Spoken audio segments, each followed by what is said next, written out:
All right, welcome everybody. I'd like to take this opportunity to introduce Marty Alexander. We've had a fantastic chance for him to come and visit us in Australia, and particularly, I suppose, first things we need to thank Grant, wherever he is. Grant. So Grant brought him all the way to New Zealand. And then once we found out Marty was in New Zealand, CRC kindly has funded his travel and to bring him over to here to Australia to give a presentation to us. So thank you for those guys for helping us out with that. I thought it was customs. Unfortunately, he's only here for a couple of days. You're off to a holiday in Hawaii, is it, after this? Right. Yes, very good. So Marty has a long and distinguished career in the fire service, and a lot of you would be aware of his background. He's 40 years with the Canadian Fire Service. His list of publications is overwhelming. I think there's over 450 different journal articles, book chapters, conference papers and proceedings, an enormous amount of publication. He's a very distinguished and accomplished researcher, practitioner in this field, and I think it's a fantastic opportunity for him to give us this presentation. So thank you to the University of Sydney for hosting the event, and on behalf of the New South Wales Royal Fire Service, I'd like to welcome Marty and enjoy a presentation. So, okay. Thank you. You got the handoff here. Oh, yes. Is it working? Hopefully. A little blue light's flashing. Okay at the back? Is that okay at the back? Yeah. Okay, good. Okay, we press B. Oh, we're good. Okay, thank you very much. This presentation kind of distills down a couple of different ones that I've done over the years, and the World Meteorological Organization had a fire danger rating workshop in Edmonton in 2008, so I gave a keynote address there and borrowed heavily from it. So just to give you a little more specific on my background, and particularly with respect to danger rating, I started as a student going to university and working for the U.S. National Fire Danger Rating Project in my third and fourth years of university. And as mentioned, I retired about a year and a half ago from the Canadian Forest Service and spent a good deal of my career working on the development of the Canadian Forest Fire Danger Rating System, which is still basically ongoing. Spent 3 years here in Australia with CSIRO and Phil Cheney and Jim Gould. Great experience. And then a year in New Zealand before going back. Many of you may have heard of a gentleman named Paul Gleason, interagency hotshot superintendent for the U.S. Forest Service, that passed away a few years ago. But his sentiment was that we all need to be students of wildland fire, and everything's a daily learning experience, and I certainly embrace that concept. So already this week, or even today, I've learned a few things about current status of fire danger rating in Australia. I've also had an experience with the Joint Research Center out of Ispra, Italy, in 2010, where I was asked to look at the feasibility of a global fire danger rating system. And that was an interesting experience.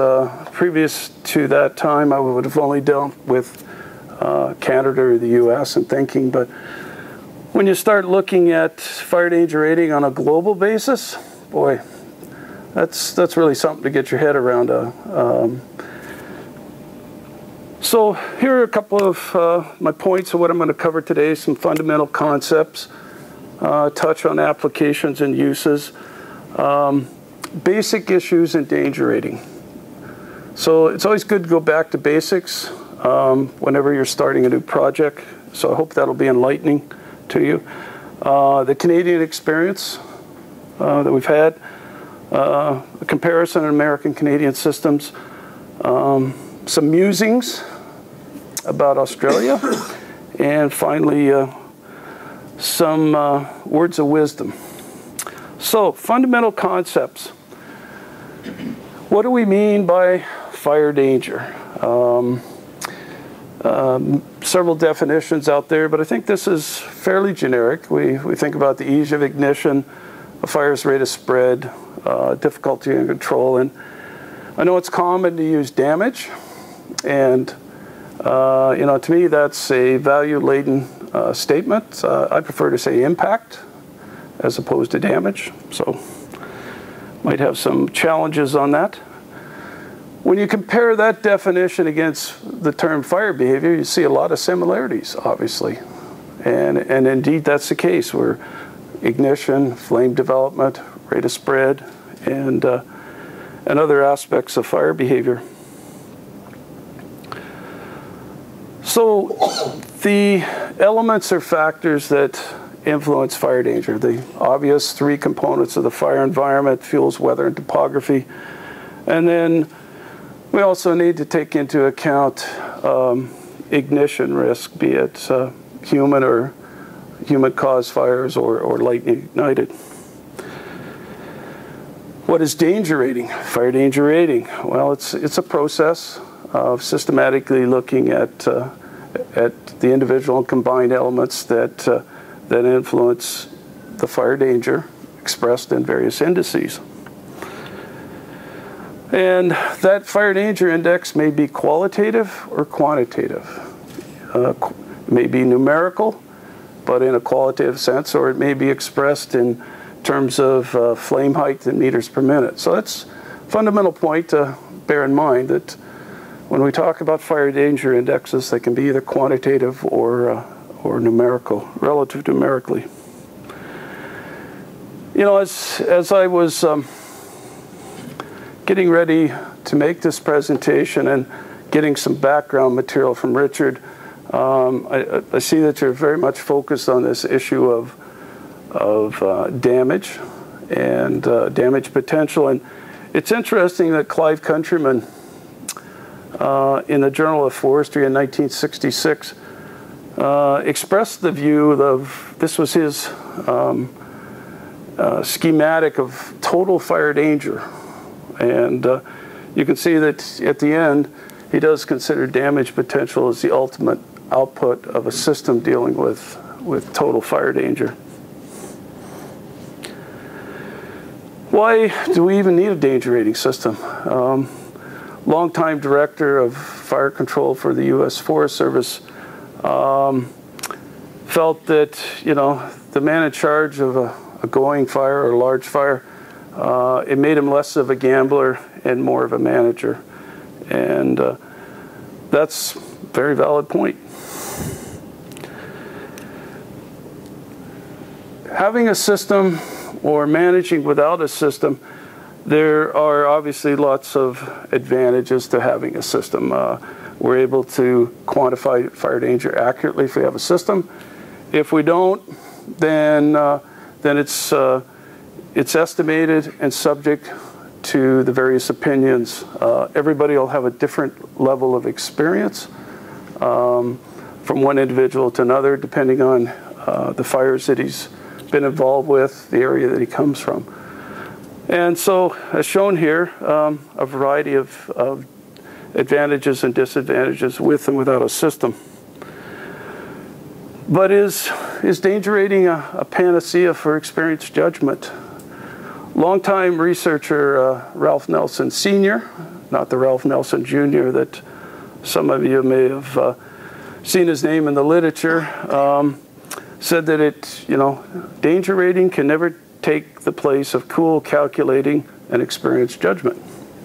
Valid point, I think. As I see the things that you're pondering in your fire danger rating project, I must tell you that one of my impressions is that you might want to reconsider exactly what you call this, because I always view that we separate the science of the fire danger indices or ratings from its application.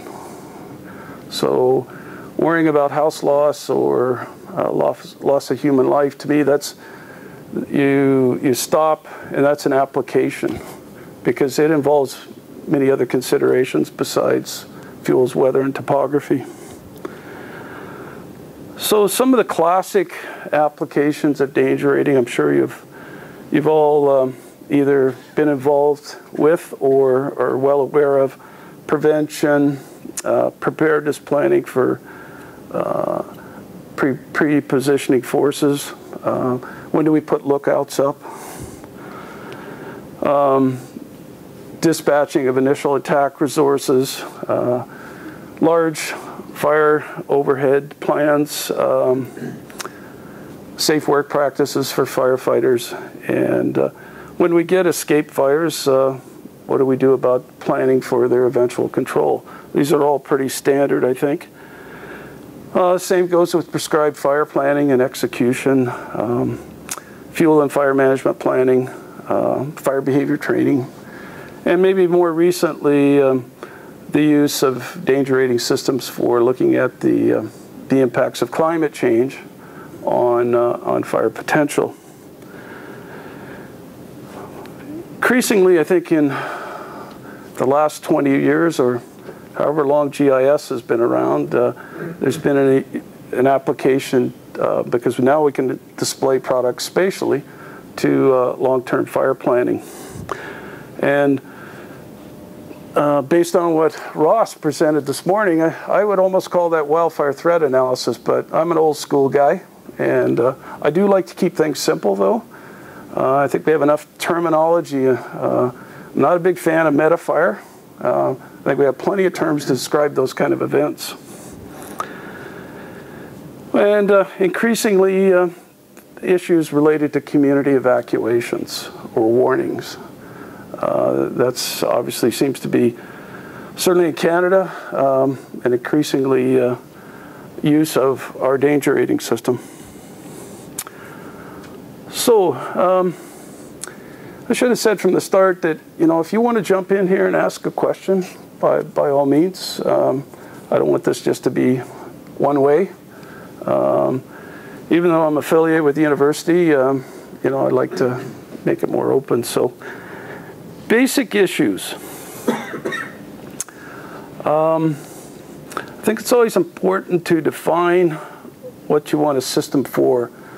And once you've done that, and it may have multiple uses, which does make it more challenging, but if you have a very specific use, you've simplified it down. Well, once you've decided the purpose or what you're looking for, then there are 6 issues that need to be considered. And these come from a textbook by Brown and Davis called Forest Fire Control in Use, published in 1973 by McGraw-Hill. I still think, even though it's, you know, 40 years old, it's still a valuable textbook. But the issues that Brown and Davis review are what to measure, when to measure it, where, how, and how do we integrate all the measurements, and then how do we apply the danger ratings. So we're going to discuss each one of these. What to measure.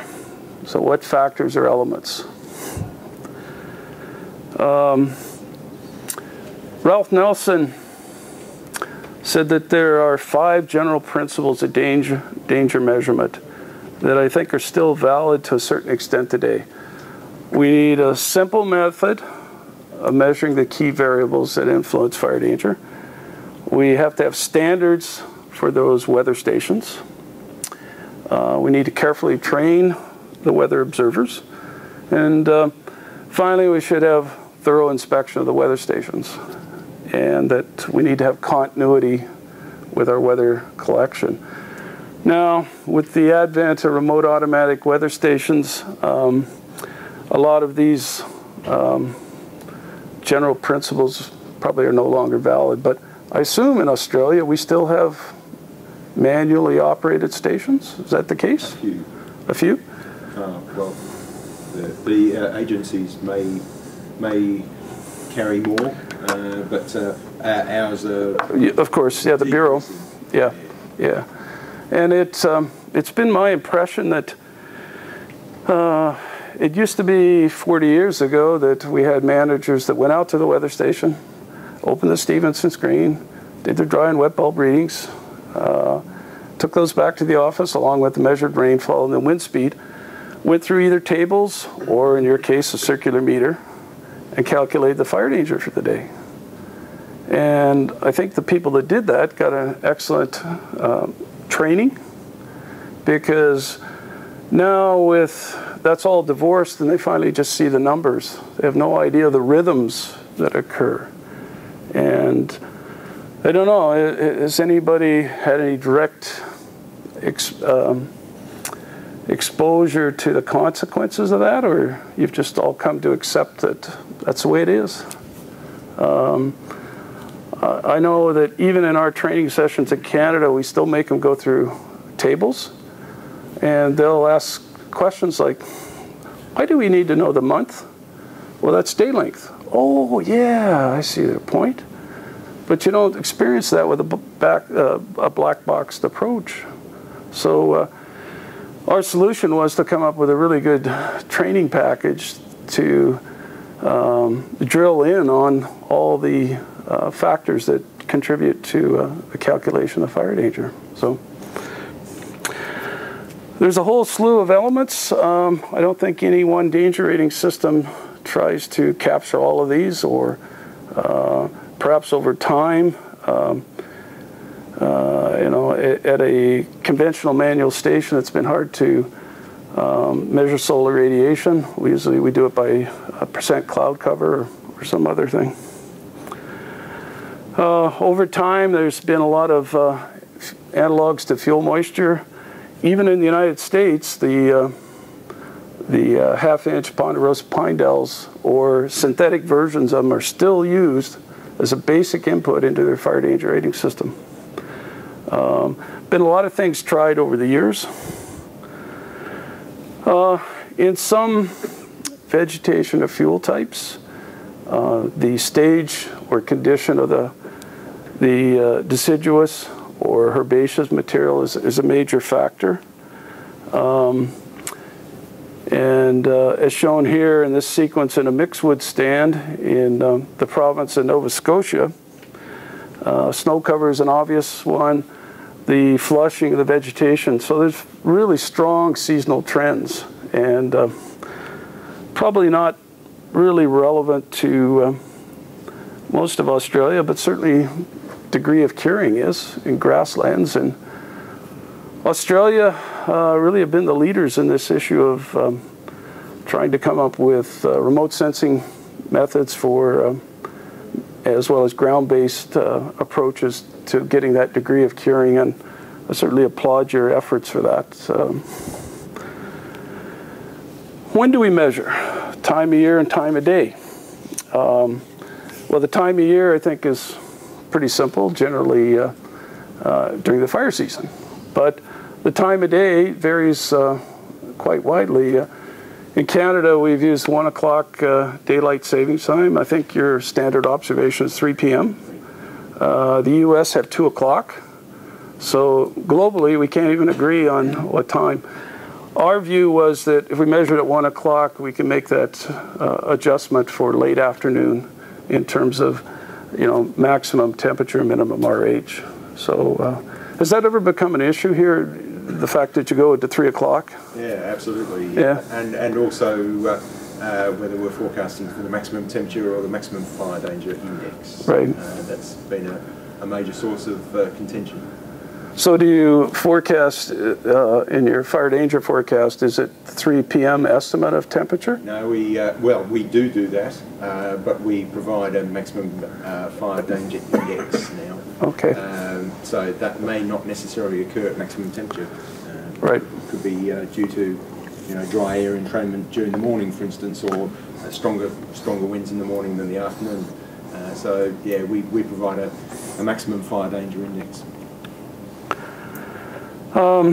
Yeah, so our feeling was if we do it at 1 o'clock and we can make the adjustments for the period in late afternoon based on the sampling that we've done. Where to measure? Always an issue, perhaps more so when we had more manual stations. Now with weather modeling and gridded, I'm a dirt forester, and I'm always uncomfortable with the gridded data because I guess I just feel like, you know, I want to know what it's like at one spot. You know, at least I feel comfort in that, but I'll get over it, okay?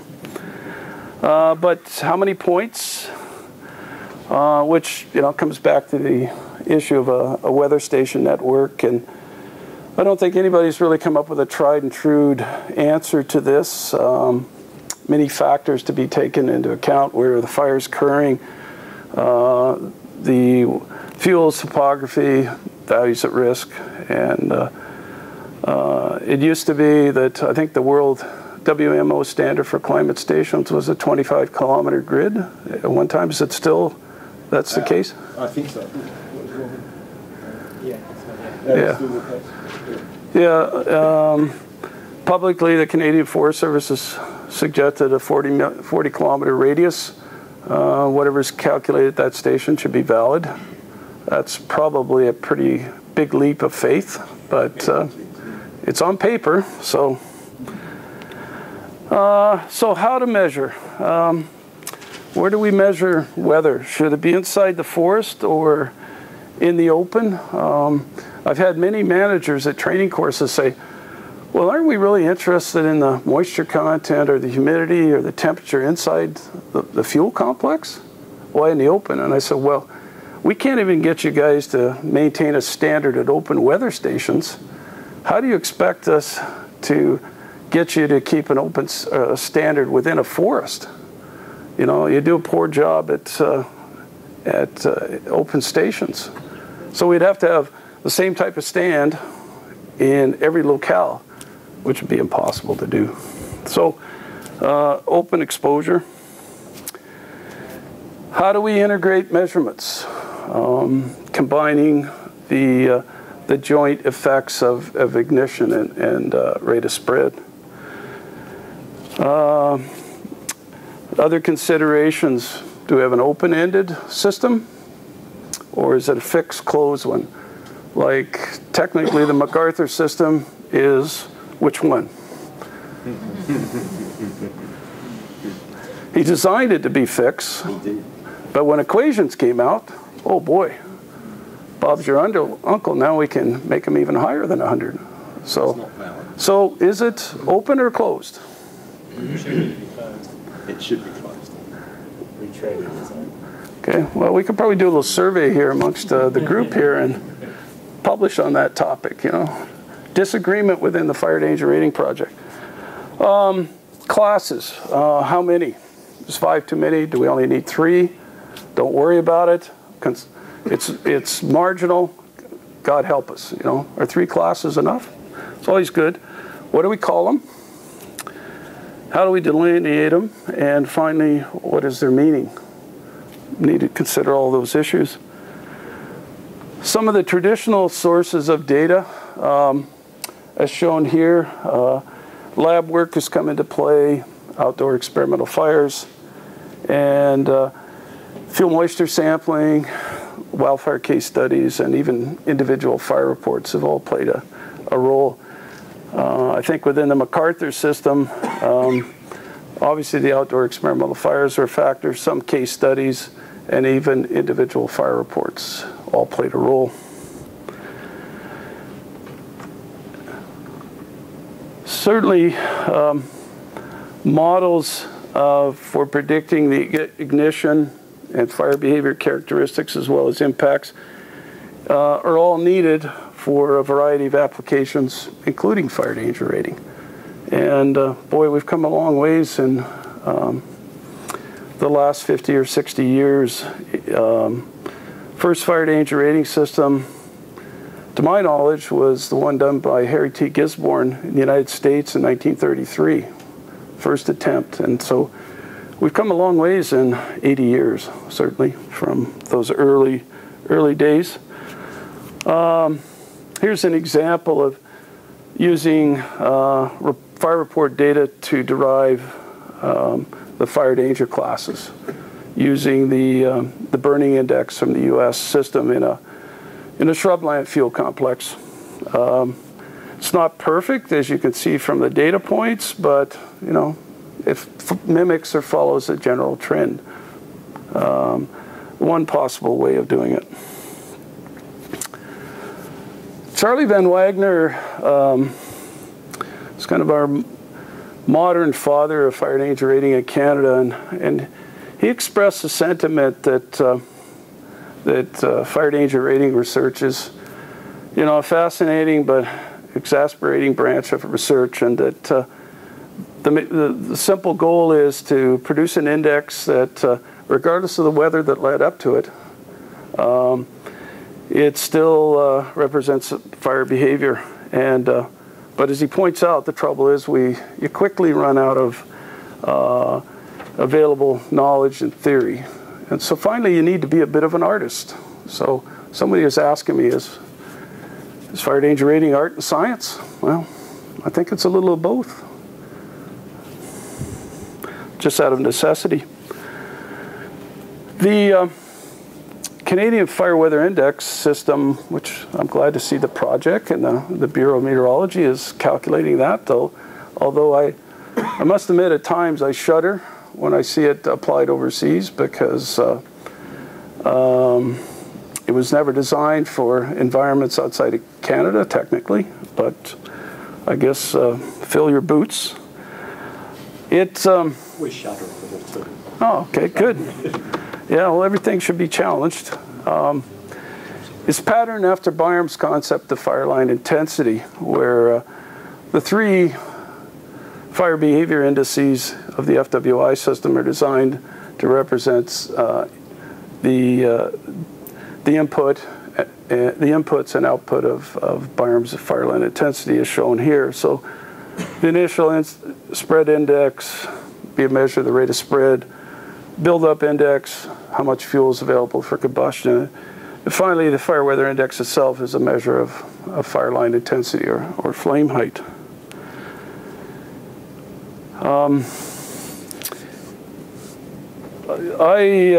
Along with Grant Pierce, were involved in designing the fire danger classes that are currently used in New Zealand for forest and grasslands. And they were evaluated, at least for plantations, using just the final size of fires that occurred in pine plantations over the years. And by and large, if you've got enough of these, it's a good way of just evaluating your system. But you can propose a framework for your classes, but ultimately you need to test their validity. Well, how do we apply the ratings that we've calculated? Boy, there's been an infinite variety of presentations. In early years, 30s, 40s, and 50s, cardboard type devices were very popular, and just a range of the possibilities. So if you wonder where MacArthur got his idea, well, probably goes back to some of these initial meters. Now here's a contraption, much like a hydrothermograph, where a Canadian inventor felt that he could simultaneously measure the temperature, humidity, wind speed, and rainfall, and calculate out a fire danger index. This never got much farther than the one device you see here, though, but an ingenious idea. And really, what have we got here? Kind of a remote automatic weather station combined with computer calculation? Just a little ahead of his time. GIS and computer technology and the internet has certainly opened the world up to spatially displaying fire danger, interpolations between stations using all kinds of fancy techniques. I don't think we started this globally until about the mid-70s. We would use pre-assigned polygons, and prior to this to spatially display things, but we've certainly come a long ways. One of the trends that I noticed when I was preparing for the WMO presentation was initially when danger rating got started, the emphasis was at the local level. By the mid to late 60s, the idea was to be bigger than that. And certainly in the 50s, there was recognition that, well, we needed a national system for communication, that we could use fire danger rating and its terminology to have a common language. So for instance, in the 50s, in Canada, we had 9 different danger rating systems operating, and nobody could communicate with each other. Same in the US, so the idea that we needed one common language. And that's finally got to today where there's considerable interest in a global fire danger rating, not just at a country level. So I don't know if we'll get to the interplanetary at some point in the future. But speaking of globally, the Global Fire Monitoring System out of Freiburg, Germany, currently calculate fire weather index components on a global basis. And I really shudder when I see this, because this is just weather, and there's no underlying fuel type to it. So this can lead to confusion, misunderstanding, animosity, you name it. But it's there.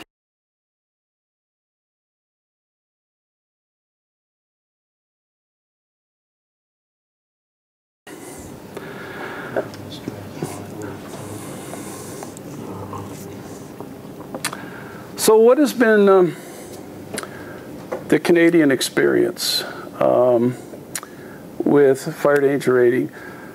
The FWI system was introduced provisionally in 1969, came online across the country in 1970, and it represented at the time the 5th generation of fire danger rating systems, starting back in the mid-20s. So we've come through, considerable evolution over time.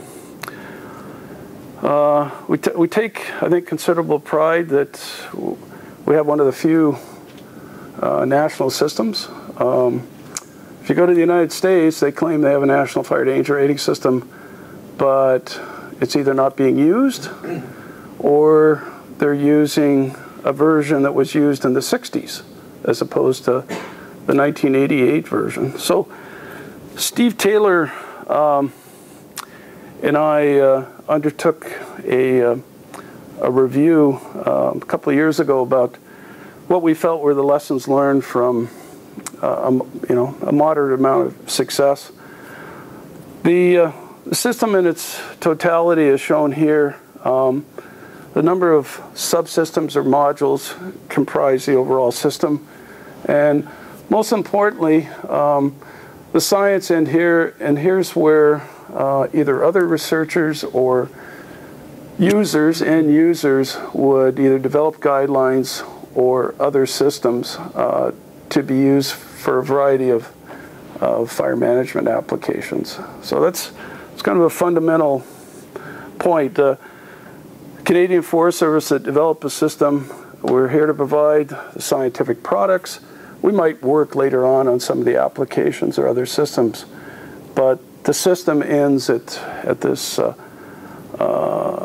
subsystem or module stage.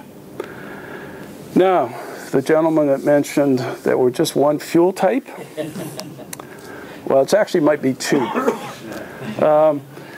Jack or lodgepole pine has continental distribution across the country, so within this dark red zone, we would find both lodgepole pine in the west, jack pine in the east, and then in Alberta, they're interbreeding, the 2 pine species.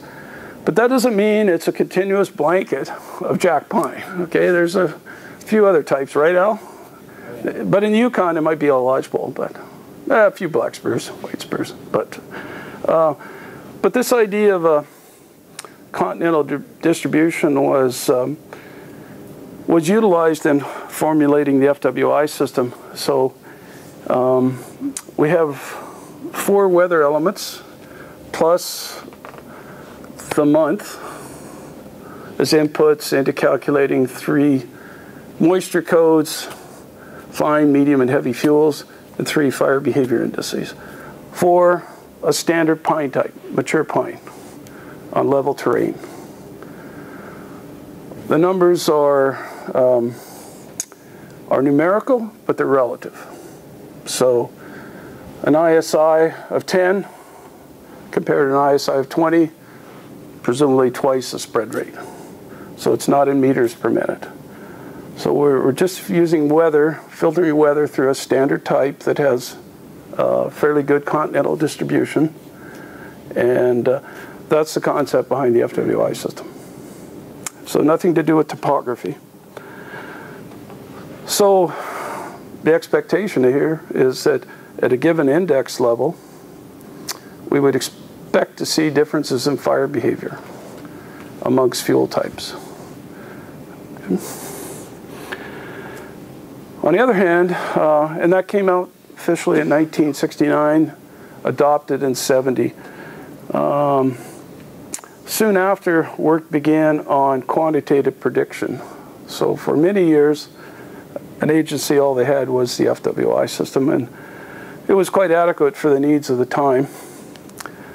But even before 1970, the work had begun on developing quantitative prediction by fuel type.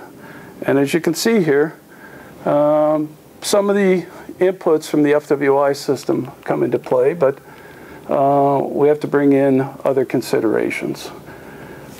So the outputs here are in meters per minute or kilowatts per meter for intensity, kilograms per square meter for fuel consumption, and so forth.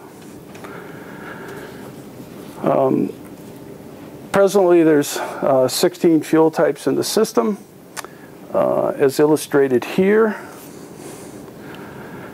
So those are the 2 major components to the danger rating system, the FWI and the FBP system. Now, the review that Steve Taylor and I undertook, we found that whatever success we've achieved, it was due to several scientific, technological, and human elements. The danger rating system, as we had, also includes occurrence prediction, which to a certain extent has been worked on, but I believe some of you may have listened to Mike Watton's presentation last July on the next generation system. One of the elements is to achieve a national fire occurrence prediction system for lightning and human-caused fires. We also have an accessory fuel moisture system that would draw upon for fuel types not well represented by the fine fuel moisture code of the FFMC. So grass might be a good example of that. But there's a variety of factors that influence how the system's applied and utilized. So the key element 1 that we identified from the lessons learned was that a modular approach has a lot of value, so that if we get improved information, we can remove that part and insert another. The other thing is a long, sustained program of scientific research is key. A lot of people feel that, oh, well, we can put a system together really quickly. When I went to New Zealand in 1992, the expectation was that, Marty, you're there for a year, you should be able to solve all the problems. And when I left, I said that it would be 10 years before you had something workable. And what did it take, Grant? You produced the fire behavior guide in 2008, so 17, 18 years. So it was even longer than I expected.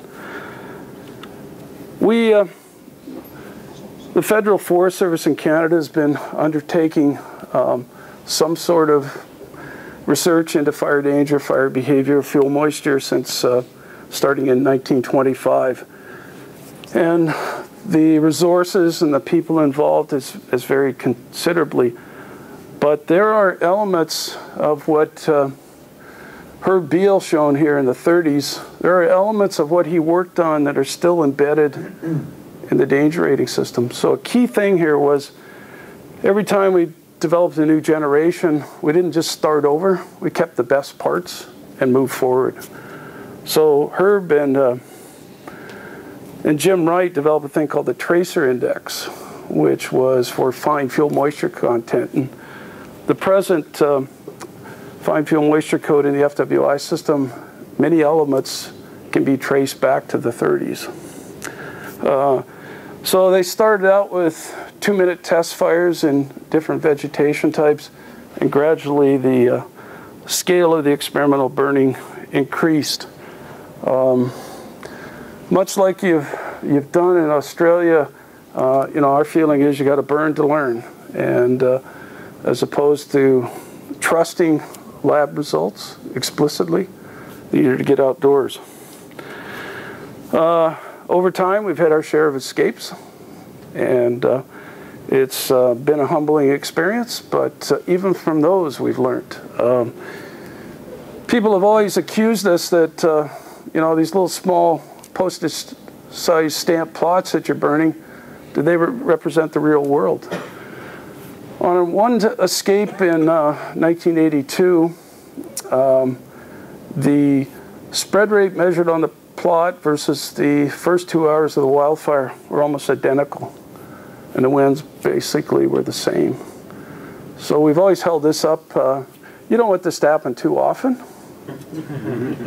but we've held this up as an example that, yeah, we kind of believe we're collecting real-world data off of small plots. We call that bonus acres. Yeah. Well, or overachievement. Overachievements. Yeah. So. Second element Steve and I identified was the importance of having a reliable technical infrastructure in place. So all the things that we kind of take for granted now are key. Weather station networks, forecasting, communications, display mechanisms. And with that, the power of the internet is impressive, but I still have reservations about what people read into maps like this, knowing that what the weather station grid or the weather station network density is. We feel strongly that we still have a lot of manual weather stations in Canada, that we have to have high quality of standards for those. So in the weather guide for the Canadian Forest Fire Danger Rating System, the standards for establishing and maintaining a station are clearly spelled out. I know that Matt and Miguel were doing a case study a couple of years ago on the Billow Road fire, and you guys ran into a few problems with the weather station data that you had, right? Yeah, so Miguel, can you explain what that little issue with the... Oh, weather station was behind a row of trees, so all the FFPI and FFPM calculations were based on wind that was much lower than in the open. Right. It wasn't a bureau station. Yeah. It wasn't a bureau station. No, no, I wasn't trying to imply that it was, but an agency station nonetheless, right? And so, yeah, was it at 10 meters? No, it was in the roof. The height of the roof. Oh, okay, yeah. So it wasn't even at 10 meters. Okay. I've seen some very strange things at weather stations and also with weather stations, the terminology ventilated and non-ventilated thermometers. We provide humidity tables, and one agency assumed that ventilated meant well, the wind's blowing through the screen. That's ventilated, isn't it? And of course, those are, I'm sure you gentlemen know, that's a different set of psychrometric equations. So anyway, the weather guide initial first edition was in 1978, and it was updated here 3 years ago. Available free online. Third key element identified was what I guess we would call interpretive aids and guides, and that this was taking the danger rating products and extend them to in ways that managers would find useful. And so quite a variety of posters, CD-based, CD-ROM-based training courses, field guides, and so forth have been used to supplement the technical information. A fourth key element was cooperation between research and the management agencies on agreeing to these standards, agreeing to continue to talk the development of training courses, and these two national training courses have a very heavy emphasis on the Canadian Forest Fire Danger Rating System. The advanced course has been operating since 1994, and the specialist course has been operating since 1996. And this has been key to the understanding across the country. So one of the former instructors at both, Al Beaver, I see you guys are very fortunate to have Al working in Victoria, and we miss you, Al, so please come home quickly or soon. Okay. Immigration will take care of it. So I'd like to kind of compare Canadian and American systems and some of the products. And if I'd had more time, I would have worked in Australia. But I find when I contrast these two national systems, there are an awful lot of similarities. We tend to produce the same kind of products on our danger rating systems or fire behavior prediction systems. But there are some fundamental differences with respect to fuels. The U.S. have quite a variety now of 13 models here and 40 here and so forth, and the list seems to grow.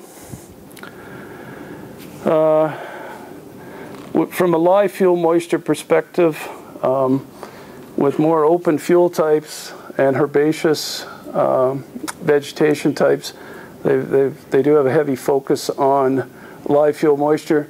But our only consideration is in terms of the moisture content of conifer needles.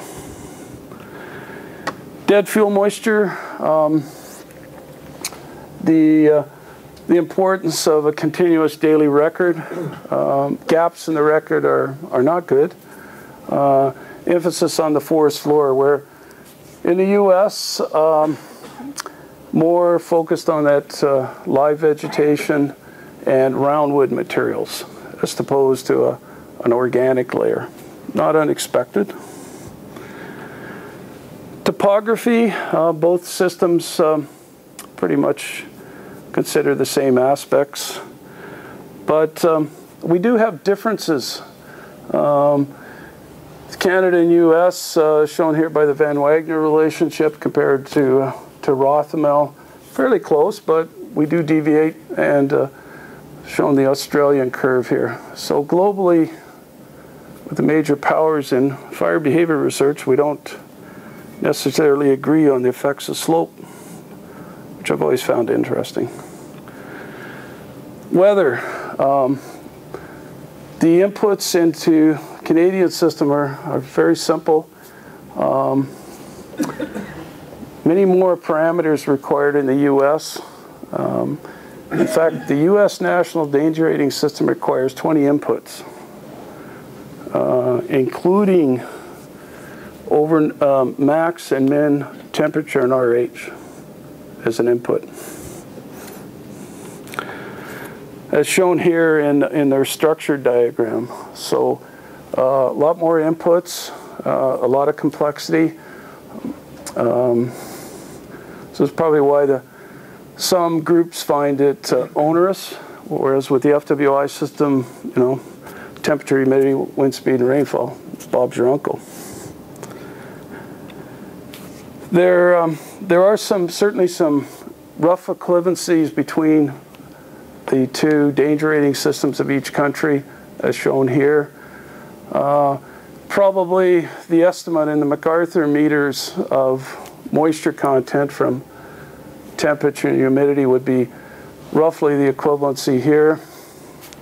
You have both the KBDI and the Mount Soil Dryness Index, which pretty straightforward. And the FDI is kind of a collage of both the ISI and FWI. And maybe we'd think of this as elements of the drought factor in days since rain. Just some very rough equivalencies. So, publications. It's amazing how they tend to match up. The FWI system, or the basic weather-based danger rating system. Both groups have a technical document that describes the equations and the background. We both tried, or we both have obviously computer-based programs. And over time, a variety of those. As mentioned, we have a weather guide. The U.S. folks have something similar. We have technical publications on various elements of for instance, a drought index. And the outputs that we both desire, there's lots of commonality. You know, there's not too many different ways to look at fire behavior. We're all interested in rate of spread and intensity. We have a little more emphasis on the crown fire component, but as opposed to surface fires, we do allow for acceleration, whereas in the U.S. system there's no allowance.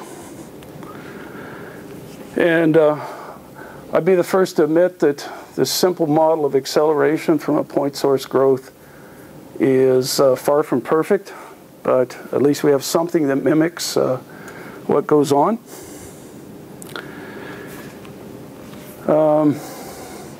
The U.S. were the first to introduce this idea of a fire characteristics chart or hauling chart. And anybody know why they call it a hauling chart? No?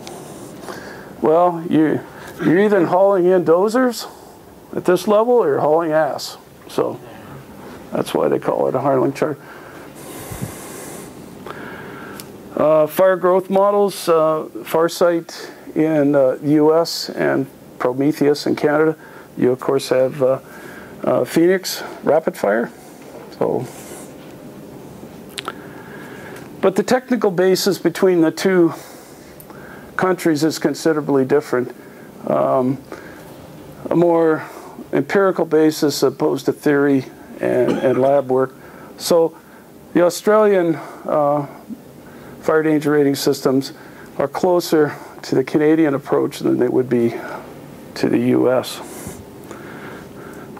So there are some Australian equivalencies, certainly, and I think many of you will recognize there are a lot of similarities between Canada and the U.S., including publications and meters that have been produced over time and in more recent years. I find it interesting that it took until 1980 before equations were produced for the MacArthur meters, but what I don't see is an integrated paper that describes the technical development of the MacArthur system and all the equations and so forth. I've been curious about how much effort here in Australia has been devoted to fussing about the drought factor. You know, that seemed to be like minutia, but again, maybe it's something people could drill in on. You've updated the meters over time. I really like the work that Andrew Wilson did on the probability of house survival. You know, again, empirically based, and it seemed like a good piece of work. And I asked Jim Gould to dig out this version of the meter out of the archives, and he found the grassland one. And when I was in the what was that called? The Yarralumma House, Jim? Westridge House. Yeah, there were both meters there, and I was thinking, man, this must be a big firefighter that carries one around this side. So I'm assuming these were used for instruction at courses, eh, Jim? Where back from Texas. where somebody in a group this size, everybody could have their individual meters, and the instructor had his and turned it. And you know, that's a pretty novel idea. I don't know. I assume MacArthur came up with that himself, but yeah, must be a darn big firefighter that has that meter in his pocket. So, just a couple of musings, speculation, navel gazing about Australia from my study. There's a grand publication that the Bureau of Meteorology published in 1947 by Foley. Describes the early developments. And by the way, how many bomb reps do we have here? You two fellows? Could you guys scan this thing and get it on the internet? Okay. I really lament that, you know, that would be a really nice historical product, but it's about 200 pages in length. Gives all the history in the early years. I remember the copy in Canberra. I was reading it, and back in the 40s, you guys used the Canadian grass fire hazard tables that had been developed in Canada until you got something of your own, until MacArthur came on the scene. So I want to just pay tribute to Alan MacArthur. As a student of fire, I really admired what he did. And back, I can't imagine in the 50s, when you're basically a one-man band, just how much work he did. Alan's son, Ian, was a forester in ACT. I had a chance to meet Ian years ago and asked him about those early years. And he said that his dad, his mom, him and the family dog were the initial research crew. And they started off doing point source fires. They didn't even have enough money to buy metal tags or the marking of the fire edge on a point source fire. They had to use rocks and chalk, you know, in those early years. So you guys have got $300,000 for the next year. Yeah, just think back in the old days when trying to find a nice flat rock and not a rolly rock, because you'd want a flat one so it laid down when you tossed it, you know. All these researchers are spoiled here, Marty. Harry Luke, as shown there on the. By the way, I love it when these guys go to the field with their ties on. You know, they've got a suit on there. Gentleman on the right there, Harry Luke. I was fortunate to meet when I was here 20 years ago. He lived in Sydney, and but he was a major partner, I think, of Alan MacArthur's, and his little book that he published in '61 actually had all the MacArthur tables in it, and for forests and grasslands. So, you know, a collaborator with MacArthur got material out. There's no question that those early beginnings of point source fires were really pioneering work. I don't think anybody developed the technique to the extent that Australia did, and Jim Gould was kind enough to give me a couple of slides from those early years, so point source fire as well as the result and a plot of the data. And I guess Jim and others are now going back and re-looking at this information and scanning it, and it just shows that, you know, some research is timeless. You can always go back, look at it in different lights and different experiences. I've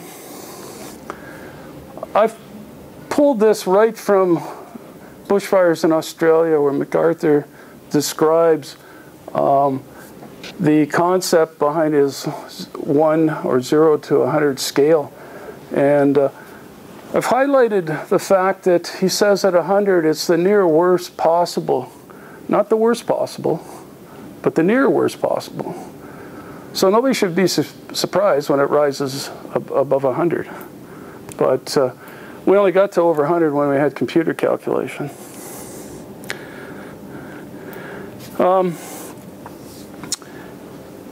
Alan MacArthur was a consultant for the FAO, and one of the papers that he wrote in a year before his death was on fire danger rating systems, and the sentiment that he leaves here is the notion that generally you can kind of expect a revision to a danger rating system every 3 to 5 years. And in fact, I think that's what he did even with his grassland meter, his danger meter. But he died in 1978.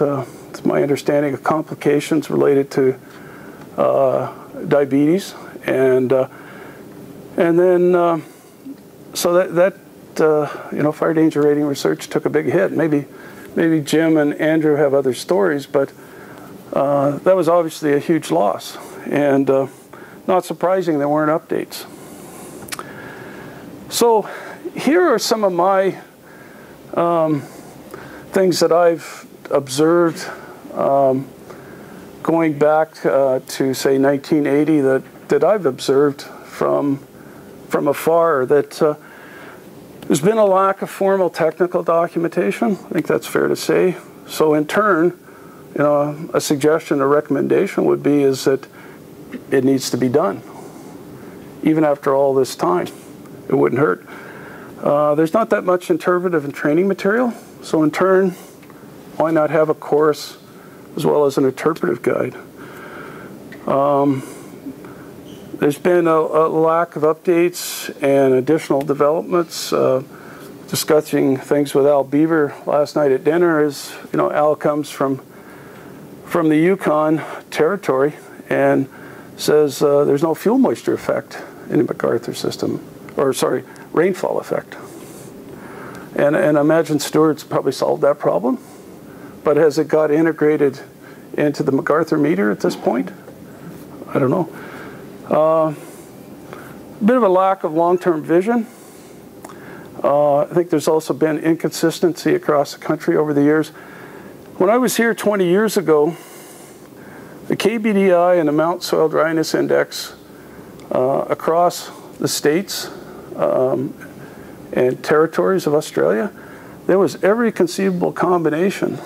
You could have the KBDI in inches, you could have it on a 200 millimeter scale. The Mount Soil Dryness Index was, they used a 2000 scale in WA, but Tasmania used 200. I mean, it was just all over the place. Has that been resolved? Does that still exist? I don't know how, you know, somebody says, well, our KBDI was 150. Well, is that millimeters or is that inches? You know, that's one of the problems. And unfortunately, there's never been a standing national working group, which it sounds like you've got something going now, which is good. And as a result of all these things, you know, there's been a lot of what I would call rogue elements, and I won't name names, but that's certainly added to the confusion, as I'm sure all of you appreciate.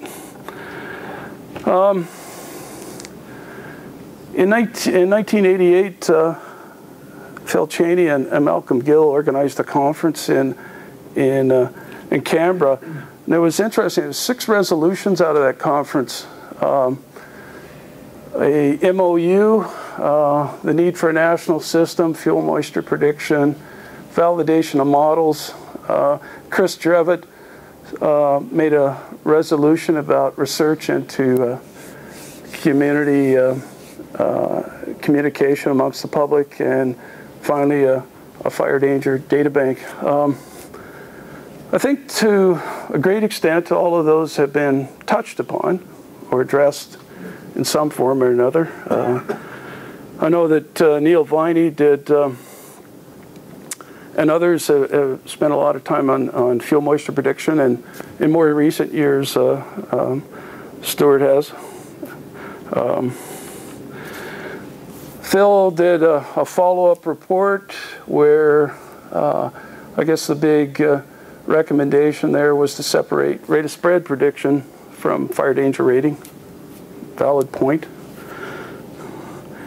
And a whole series of other developments in more recent years, which all look very timely. And I was impressed with this project on looking at a national fuel classification system. Boy, in Canada, that we need that, something like that, and we don't have it. So that was great. So just a couple of remarks. I realize you're dealing with the aftermath of Black Saturday and some of the elements of how to communicate to the public. It's definitely a challenging venture, I'm sure. I have a one word of caution in your deliberations, and it goes back to a sentiment by Dick Rothamel. Although he was applying it to fire behavior prediction, it could be easily applied to danger rating. That we have a paradox where managers complain that the systems aren't accurate enough. And so the researchers go back home, they beaver away, and they add 100 new input variables to try to make it more accurate. Well, now the systems become too complicated and they're unworkable. So quite a paradox there. Presumably, what's needed at the field level is crude but reliable decision aids. So we shouldn't forget about simplicity. It's probably one of the things that attracts people about the FWI system globally. It's really simple interpretations. And I recommend this flowchart if you haven't seen it before, that should you have any problems resolving any conflicts, that you consult this flowchart for advice. And I found it extremely useful over the years. So I thank you for your attention, and would welcome a healthy dialogue of questions on anything. So everybody needs to do their own homework, but what you've got is kind of my thoughts on current status of things and my experience. So.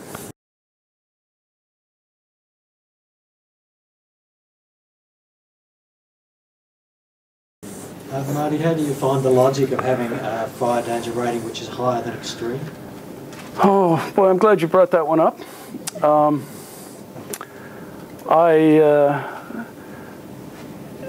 From a purely practical standpoint, I know there could be considerable differences of what's occurring at a forest fire danger index of 50 versus 100, but from a practical standpoint of what you can do about it, I know that some of the graphs that I've developed, like I initially had 5 classes.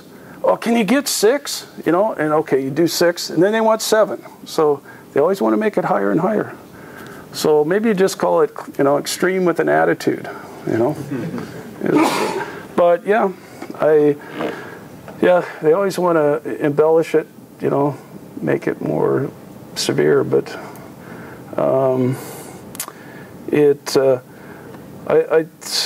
this again comes back to interpretive products, training products, education. And when you don't rationalize why you've got 5 classes, then people will start to peck away at it.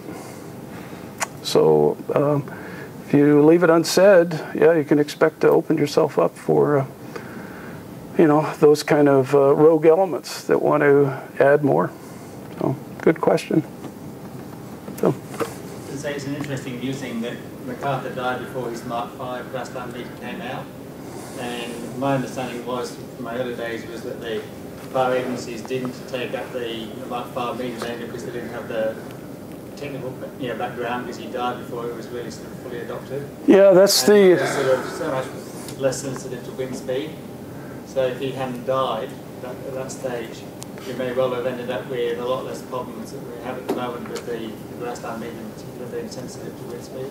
Yeah. You're talking about the almost slide rule device one, right? Yeah, that the Country Fire Authority published. Yeah. That came out in '77, didn't it? That's right, yeah. Yeah. It was And really done because my understanding was the agencies didn't have that sort of, he hadn't really been evaluated, he died before he got that far. yeah, could very well be. He was an FAO consultant in '77. It's my understanding that, you know, soon after that he was overseas in Southeast Asia and got some bad insulin, from what I was told. So,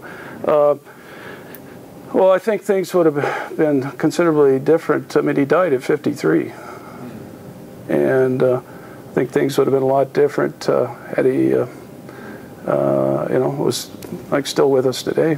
So I admire him for what he did, because when you're one person and you're trying to do something for the whole country, starting from basically scratch, I'm sure he looked at the overseas work and he had to find something that worked here. And yeah, you know, in fact, I was saying to Richard earlier this week that I'm not sure you've paid enough tribute to what Alan MacArthur did. And I know the Australian culture is not to bang on your chest too much, but I think in this case you might want to make an exception. Yeah. And if you get a chance to talk to his son, Ian, I'm sure he'll tell more stories about the early days. I don't know what the family dog did in that little crew, other than moral support, perhaps. So, change fuel moisture. No, you're not allowed to. No, that's one thing. You're not allowed to pee in the experimental plots. That's a no-no. Any others? Yeah, Rick. Marty, the role of instability and vertical atmospheric components in the build-up of a fire is always an interesting one when you're talking about these fire danger indices, because they tend to be based on surface weather. Although I noted that slide describing Alan MacArthur's 100 conditions referred to vertical instability. Yeah. What are your views on how important it is to try and roll that into a fire danger index? Well, you know, most days in the summer fire season, it is unstable. I think, and believe me, we've pondered the question you've asked, and it's a good one. It still comes back to, you know, can we get winds aloft surface? You know, and that should be borne out in the fire weather forecast. Hopefully, it's picked up there. And so, I mean, fire danger rating, that's why it's, you know, still a bit of an art as well as a science, both in its development and application. So I think the manager, I mean, this is just a guide. We tend to want to push these things to, everybody's looking for the silver bullet. And, well, I hate to say it, but it's not coming. So I don't know if that answers your question, Rick, but yeah, and you know, I'm sure you all know there's considerable work in the area, but we haven't reached a practical way of doing it. And it kind of comes back to Rothamel's paradox that maybe we could incorporate something, but it becomes so onerous that it's not practical to use, perhaps. But it's not to mean we shouldn't keep looking. So, I mean, reviewing of indices, you know, there's lots of thunderstorm activity indices, so we should still keep looking for it. Maybe it's just a matter of we make a simple adjustment that on a day like the following we move up a class, could be something as simple as that. Has Canada dabbled in Haynes Index, LASI, continuous Haynes, that sort of area? Not the continuous Haynes, and definitely that's been an innovation that I applaud the Australian community for coming up with.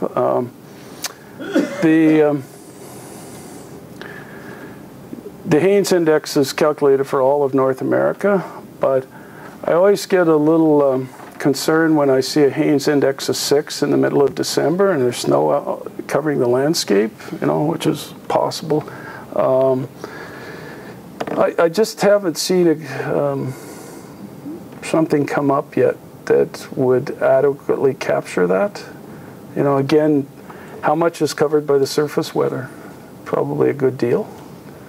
And because most days have, in Alberta we've done a climatology, and most days the index is 5 or 6 under summertime conditions. So, you know, it's as high as it's, you know, going to go anyway.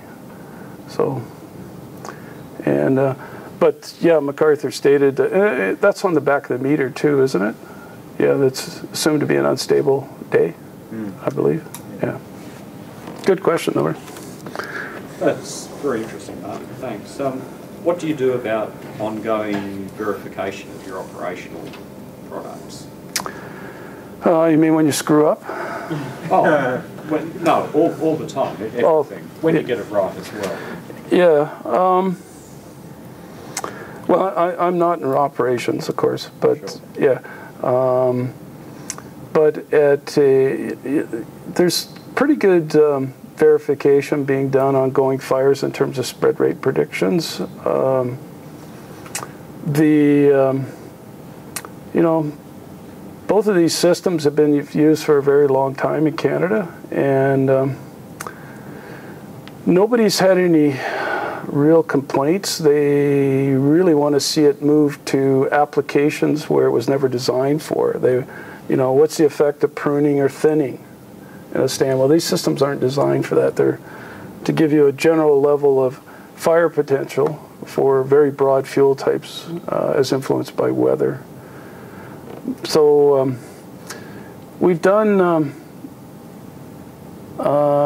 we've had quite a few case studies done through our fire behavior specialist course, about 250, and they, you know, what we find is, not surprisingly, when you have good wind speed data after the fact, there's good agreement between observed and predicted fire behavior or spread, and which, you know, I always say, you know, you fire weather forecasters, get that wind speed right, and we'll be right.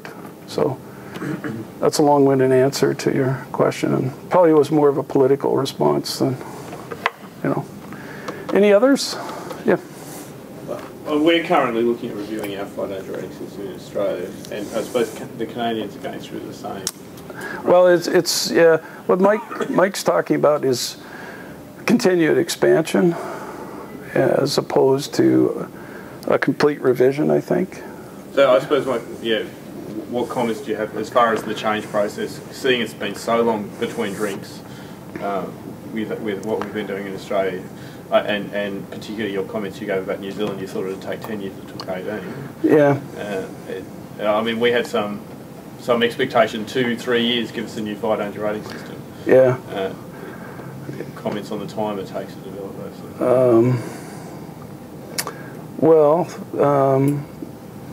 That Canberra conference, 88, there was a resolution about a new national fire danger rating system. So how many years has that been? Do you have one? It takes time. When I was in Rotorua this last week, there was a user made a presentation, and what he showed was being done on the ground is what my vision was 20 years ago. So it's taken 20 years. But I think there's, you know, lots of things that might easily be tackled. I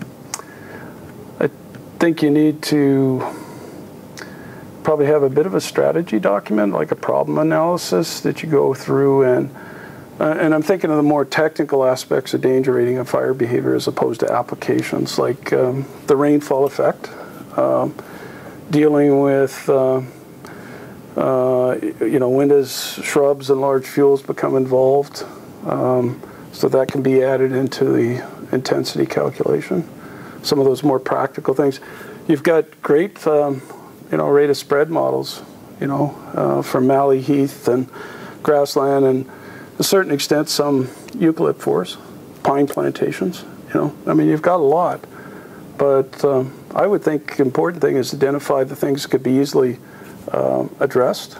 So like rain effect and agreement on, you're going to use a KBDI or you're going to use this mount, or but Australia is not able, they're not able to display a national fire danger map. It's done by the individual states. So even poor New Zealand can do that. So. Costs us a lot of money, I can tell you. Is that right? It sure does. Yeah. It costs us a huge amount of money. So I don't know if that. Richard sent me your proposal that you put in for funding, and I thought that was a really good document for what it was. Like, you were starting to outlining things like the fuels classification work is going on. So, but probably what's key is having that modular design. Thinking about we have this in place, we're very happy with it, but we either need to pull out this or add to it. So a little bit of futuring in terms of what you would like, So, any others? Yeah, Rick? Slope functions, fix on rates of spread. Why can't we pull our finger out and get that one settled globally once and for all? Resistance, I guess, vested interest. It's never been clear to me where the MacArthur one comes from. Does anybody know? And see, this is part of this technical development and structure that things need to be laid out and documented. Where did it come from? Does anybody know? Do you think it really makes a difference, though, Rick, in the final analysis? Well, maybe it doesn't, but it just indicates a lack of clarity if we can't agree on that. I agree. Yeah, I agree. Is it necessarily true that it's a universal function, or could it depend on fuel type? Well, the U.S. did believe it does. Yeah, it's a packing ratio. Sure. And no, that's. I've been involved in some larger reviews globally, and I've been with the U.S. Forest Service been pressing that no one country can do fire behavior research anymore.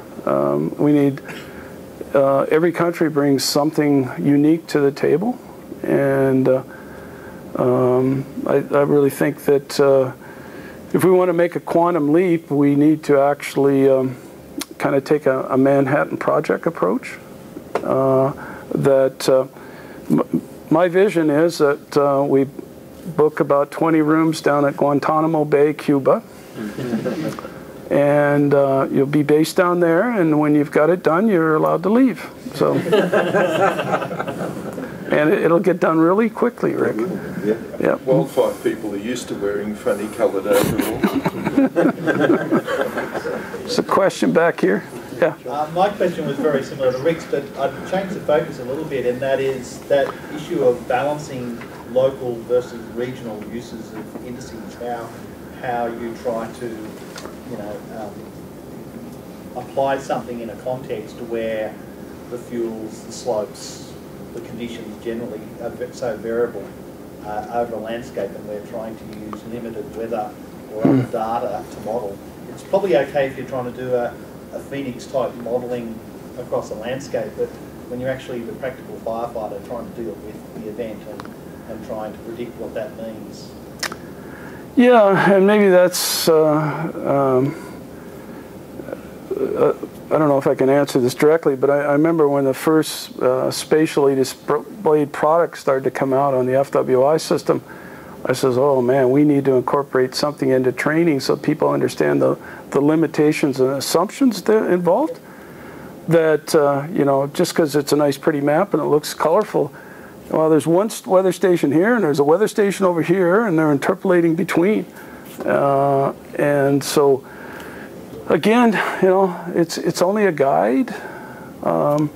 What you see at the head office in terms of, you know, a national map or a state map is a lot different for the guy out on the line. The guy out on the line should be actually sending information back in. Well, this, you know, you guys are out to lunch. This is not really what's happening at this spot. I guess the related question then is that we have a rate or an index, and therefore a rating system, in relation to forest and or grasslands. And then there's the whole suite of other vegetation where we really rely on one of those two, in a sense.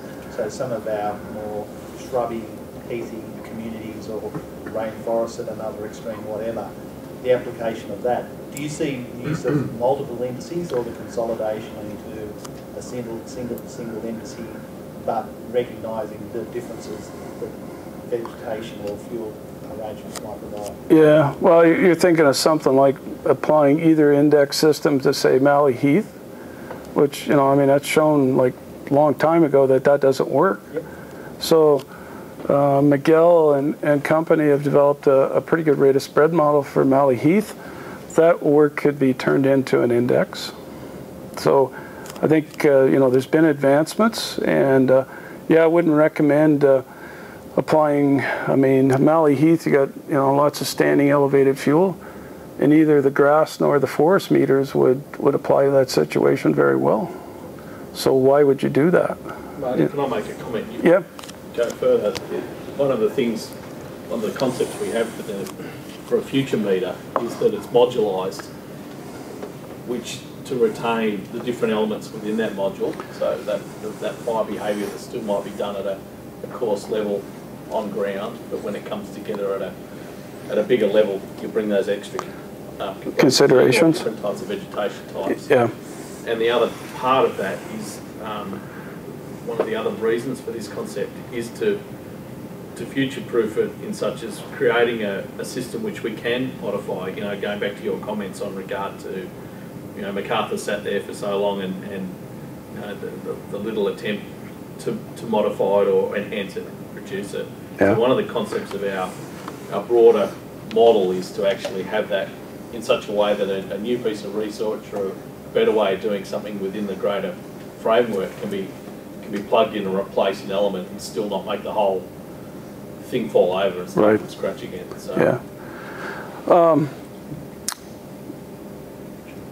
Well, not pretty close to every province and territory have a FBP system fuel type map done for their jurisdiction. We have one, a national one. Okay, so we have the fuel layer down of the 16 fuel types. We overlay that with the FWI information, and from that we produce head fire intensities for the entire country. And those intensity classes could be translated into fire danger classes just like that. So you just got to lay the layers down. And seems to me that's doable in Australia right now, or pretty close to it.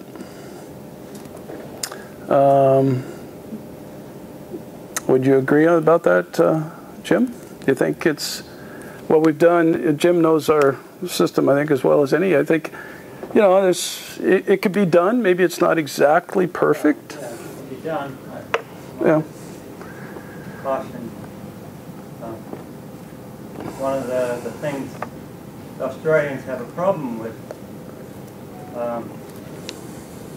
they're a bit reluctant to take information done from one part of the country and use it in another part of the country.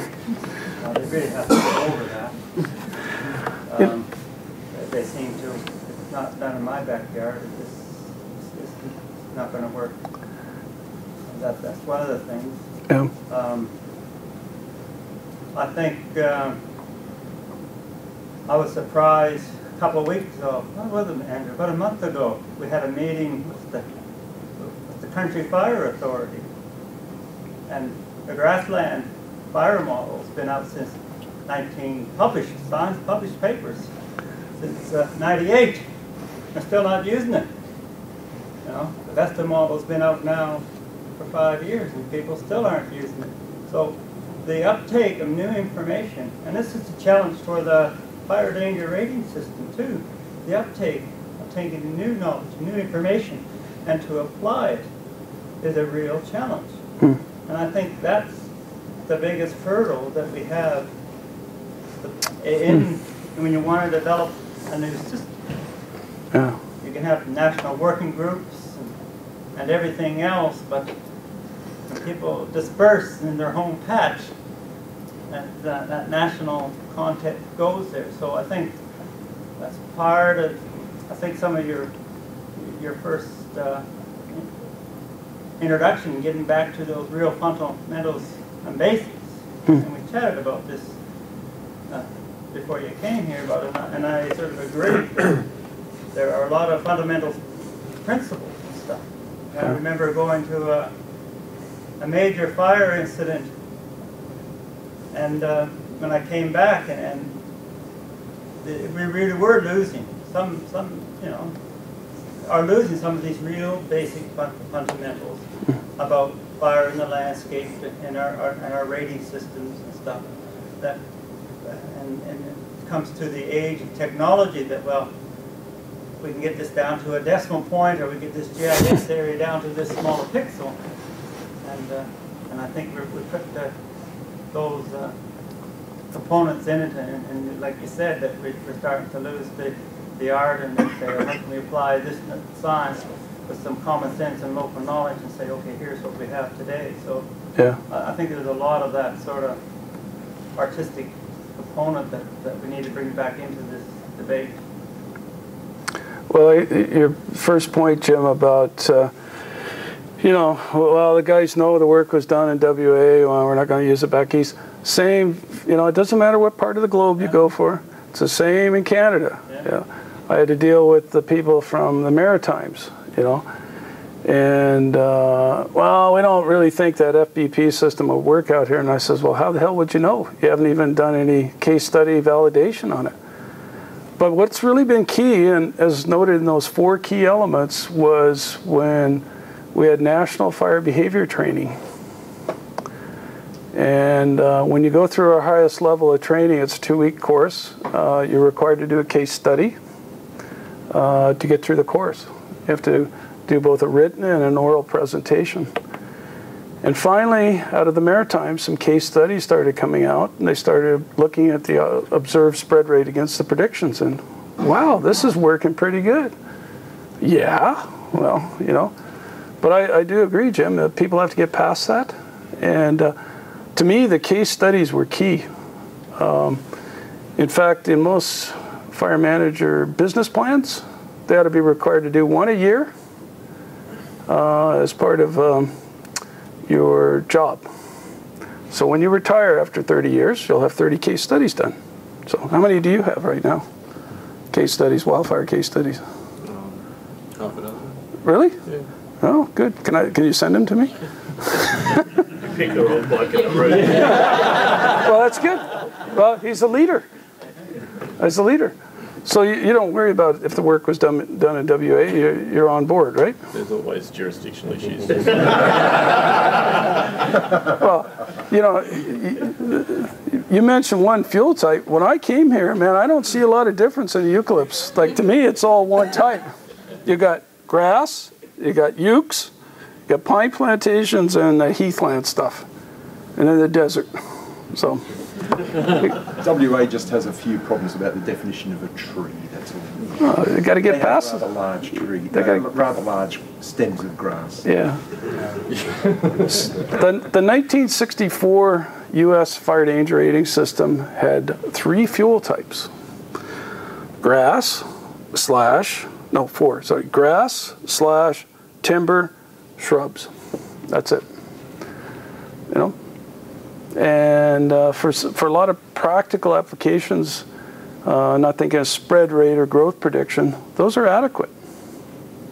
Okay, and you got to be, I've always felt like you need to be a bit philosophical about danger rating. How bad do you want it to work? How, got to get past, you know, it's not site-specific prediction we're looking at. We're looking at a broad potential rating that's going to vary for a fuel type as the weather varies. You know? Site-specific fire behavior prediction, that's more refined. You need, you know, unique data sets to be able to do that. Can we even do it with the level of weather forecasting we have? That's a question. Yeah, I always figure, I tell people in our specialist course, if you do nothing at all, get the type of fire right for the day.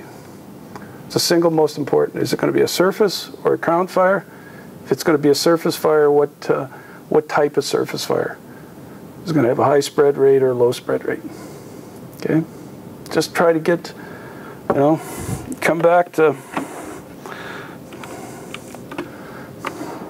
try to keep it simple, as simple as we can. So I don't want to squelch the questions, but any others that, I mean, people need to speak out like Jim just did. I think we need that, and I couldn't agree more with you, Jim. People got to get past.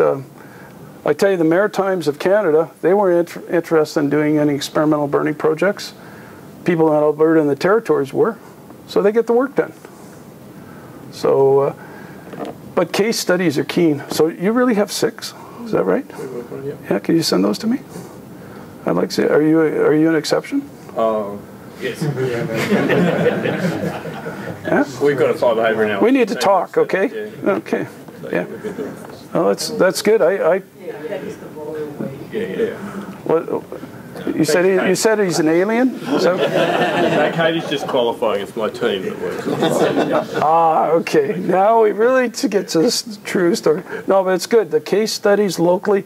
I mean, we have this lip service that we pay. Oh, we're into adaptive management as the land management agencies. Well, they really aren't. You just say you're doing adaptive management, but you know, monitor, make adjustments accordingly, document. The New Zealand folks, it's, you know, I laid out the same thing. I ran 3 advanced fire behavior courses in New Zealand when I was there 20 years ago. Made everybody do a case study, which is even a higher standard than we have in Canada. And I think it paid big dividends in the end, eh, Grant? Yeah, yeah. So people find out, well, they have trust and confidence in the system, and until they actually go through that, they really don't have it. So, anyway. Well, I think we're running out of questions. I'd like to take this opportunity. Thanks, mate. It was fantastic. And yeah, I think we really appreciate your insights, and to take the effort and come over and visit us again in Australia. We're very grateful. Starkey's learned there's more than one veg type in Canada. So yeah, there's jack pine and lodgepole. From ACT for sure. There's at least 2, okay? Yeah, we got 2. So I'd like you all to join me in thanking Marty for his okay. talk. Very good. Well, thanks everyone for coming. I hope you gained a lot from today's presentation as well. Yep.